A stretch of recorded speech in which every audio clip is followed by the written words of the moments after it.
So if you've ever had Sculptra or you're thinking about it, there are some things your injector probably isn't telling you. You guys asked for an updated guide to Sculptra, so here are 9 things you need to know before you get it or before you get more. First off, Sculptra injection technique has evolved significantly since it came out. One of the risks about Sculptra that I've warned many times about is this concept of nodule formation. These are little clumps of collagen that cannot be dissolved the way they are with hyaluronic acid fillers or some of the other types of injections. However, in a typical patient, this nodule risk has been largely cut out thanks to a new dilution standard and deeper injection. The standard for dilution is using a hyperdilution system, something between 8 to 10 mLs of fluid per vial, and then letting it sit for about 48 hours before you inject it. So what this does is it basically allows the particles to break up and be truly dilute in a way that they don't end up forming clumps when they're injected. Another really important concept is how deep the injection is. Whatever you do, Sculptra should be injected in deeper planes. A common area for injection that is very, very important to go deep is around the temples. It's actually a phenomenal treatment area and actually works better than almost anything for deep temple hollows. As for Sculptra massage, there's been this post-procedure advice to massage after injection. There's actually been a study that showed 5 minutes a day, 5 times in a day and 5 days in a row didn't have significant effects on reducing nodules when new techniques were used.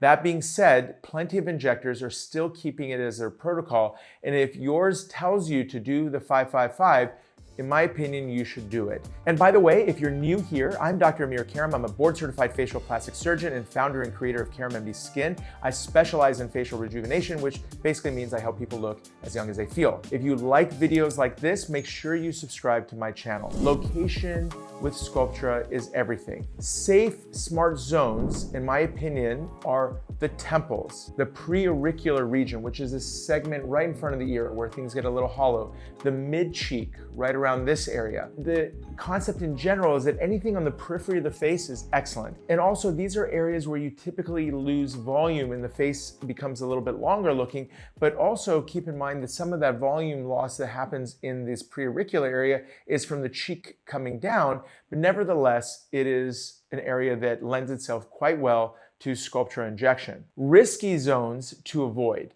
So under the eyes is notoriously dangerous for Sculptra in terms of risk of nodules. The other areas are around the mouth and the lips. These are not areas that you want to inject with Sculptra. These are areas that hyaluronic acid fillers definitely are far better, and honestly even better for under eyes is fat transfer. So if you ever have the opportunity, that's the place you'd want to treat with fat. And that's what I use in my practice regularly. And it bears repeating, don't add Sculptra anywhere you think might lift the face. So if you're using it to get a facelift result, you're going to be disappointed.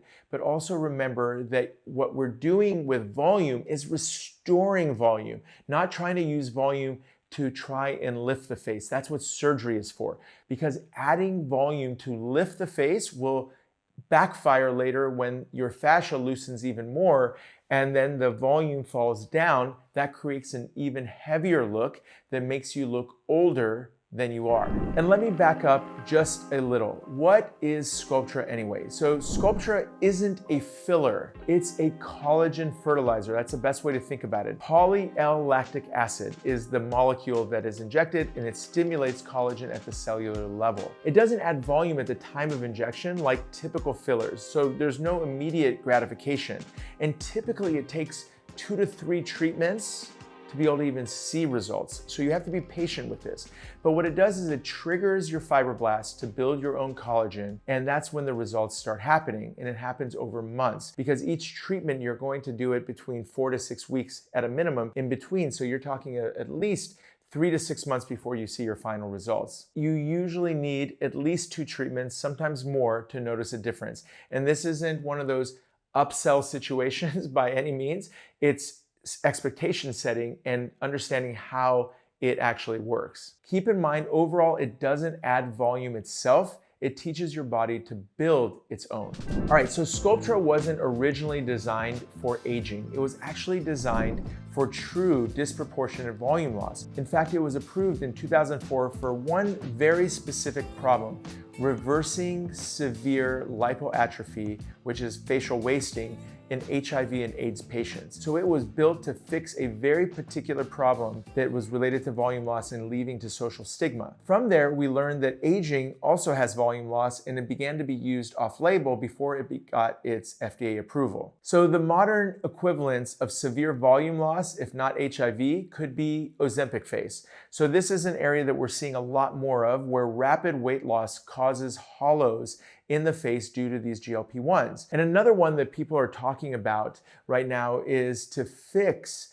the deep RF microneedling complications that come from fat melting. Maybe hyperdilute Sculptra in the subcutaneous tissue could restore some of that volume. It's not studied, but it's something that we're going to keep an eye out and watch. But realistically, the most common reason people seek out Sculptra is simple normal aging, because the accelerated volume loss that happens before, during, and after menopause. The common thread is how much real structural volume you've actually lost. So if you haven't lost real volume yet, in my opinion, you don't need this yet. And I think a lot of people really jump the gun on these type of treatments. They want to get in front of it. But really, after 20 years of treating volume, I've realized that less is definitely more, and you don't lose that much that you need to replace a lot with. There are a few groups who should think twice before booking Sculptra. These are patients with autoimmune inflammatory conditions. These are folks that, would, instead of mild collagen building, would form a reaction where they would have basically an overtreatment, an overreaction to the Sculptra. And these folks can have more lumps and bumps and nodule formation. Another particular group in this area that has a tendency to have some of these consequences are people who have a history of keloid or hypertrophic scarring formation. These are people who naturally overproduce structural collagen in response to some type of tissue trauma. The idea is if you're stimulating these fibroblasts on top of an already higher baseline, that you could see dense overgrowths of nodules as a result. So make sure you tell your injector your full medical history. This is very, very important. One of the biggest mistakes is starting Sculptra early. Patients starting it in their 20s and 30s are risking ending up looking overfilled and puffy because they're building volume into a face that hasn't truly lost any of it yet, or has lost so little of it that adding more ends up making you look overfilled. I've heard so often that you can't overdo Sculptra,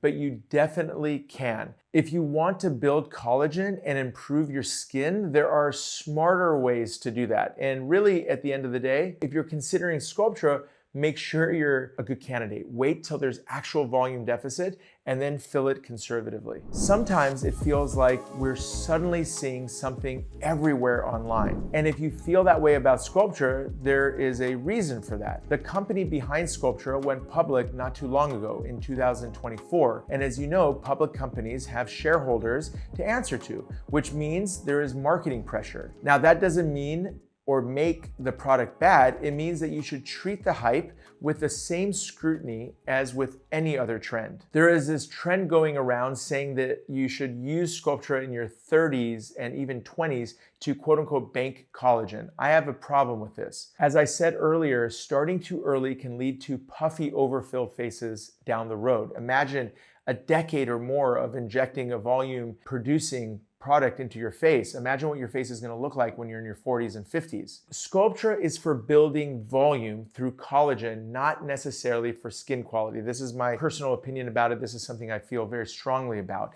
And honestly, the skin quality angle is not backed the way real active skincare routines are. In a nutshell, sunscreen and daily active skincare is still the best collagen banking strategy on the market. And when I say skincare, I'm being very specific about active skincare. And that's, again, with things like retinols, vitamin C's, niacinamide, peptides, etc. Another new thing about Sculptra is that it isn't just face conversation anymore. It's moving to the rest of the body too. It was actually being used quite a bit for butt augmentation. So here's my feeling about off-label use. And certainly I've used different products off-label for different indications all the time. The reality is it doesn't make it necessarily intrinsically riskier. It just means that you don't fully understand the risks and the long-term effects of something that's being used off-label. There's no, strong studies perhaps that have suggested it. So keep a little bit of caution there, of course. Like everything else, this is your body. You don't want to experiment with it. But overall, definitely an area worth watching, in my opinion.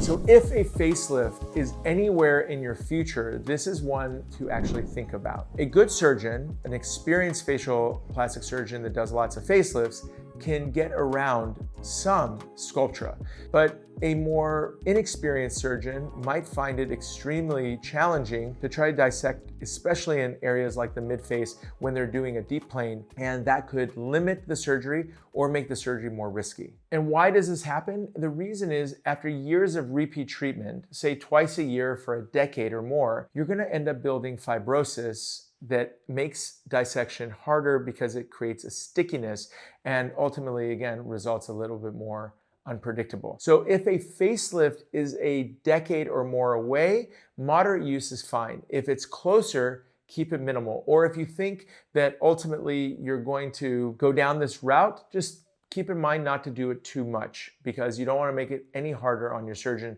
to give you the results that you're looking for. So in general, the more Sculptra you've had, the harder your facelift gets. Plan accordingly over the years. All right, folks, you asked, there it is, my updated guide on Sculptra. If you'd like me to do another video like this on another non-surgical anti-aging procedure, let me know which one in the comments. And also we're going to have a live a little bit more frequently with our community. And I would love to hear any questions that you would like answered. Drop them in the comments below and we'll address them in the next live. And also make sure if you haven't already, check out the new POV this week and sign up for email while you're there. I write a new article about what really works, skin aging, facial rejuvenation, all these things, and it comes straight to your inbox. Make sure you share this video with people who need to hear it, and don't forget to subscribe for more honest surgical takes about aesthetic procedures. Thank you so much for watching. I'm here for you, and until next time, Dr. Amir Karam.